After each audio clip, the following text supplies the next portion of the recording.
భావిస్తున్నాను. ఈ అదృష్టాన్ని కల్పించినటువంటి చంద్రబాబు నాయుడు గారికి నా హృదయపూర్వకమైనటువంటి ధన్యవాదాలు తెలియజేస్తున్నాను. శంబర పోలమా సీఎం రేవంత్ పై బీఆర్ఎస్ నేత ఆర్ఎస్ ప్రవీణ్ కుమార్ సంచలన కామెంట్ చేశారు. సీఎం రేవంత్ రాజ్యాంగానికి తూట్లు పొడుస్తున్నారని అన్నారు. సీఎం నిర్లక్ష్యం వల్లే రాష్ట్రానికి రావాల్సిన పెట్టుబడులు పక్క రాష్ట్రాలకు తరలిపోతున్నాయని అన్నారు. ఫార్ములా ఈ రేస్ ద్వారా తెలంగాణ ప్రభుత్వానికి లాభమే జరిగిందన్నారు.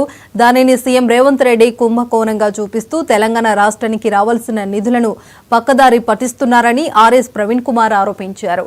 అమెరికా వెళ్లిన రేవంత్ రెడ్డి తన బంధువులకు టెండర్లు ఇప్పించుకున్నారని ఆరోపించారు. కైట్ ఫెస్టివల్ పెట్టి ప్రభుత్వ సొమ్ము దుర్వినియోగం చేశారన్నారు.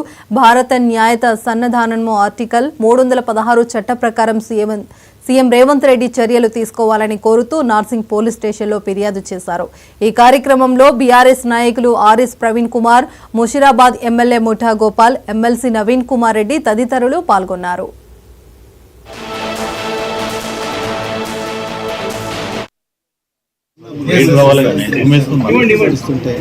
మరి తెలంగాణకు రావాల్సిన అపారమైన సంపద, వేల కోట్ల పెట్టుబడులు అవన్నీ కూడా పక్క రాష్ట్రాలకు తరలి వెళ్ళిపోతుంటాయి.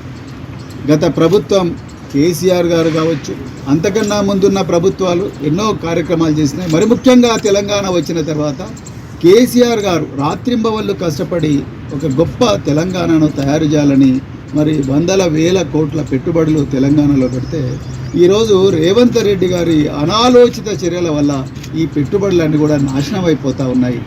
ఆ పెట్టుబడి లోపల నా విలువైన పన్ను డబ్బులు కూడా ఉన్నాయి. నేను రాష్ట్ర ఖజానాకు ఒక పౌరుడిగా, ఒక బాధ్యతాయుతమైన పౌరుడిగా నేను కూడా పన్ను కడుతున్నాను. ఆ డబ్బులు మరి పెట్టుబడులుగా పెట్టబడ్డాయి. ఆ పెట్టుబడులు ఇలా రేవంత్ రెడ్డి గారి అనాలోచిత చర్య వల్ల నిర్వీర్యం అయిపోయినాయి, వేస్ట్గా మారిపోయినాయి అనే బాధతోని రేవంత్ రెడ్డి గారి మీద క్రిమినల్ బ్రీచ్ ఆఫ్ ట్రస్ట్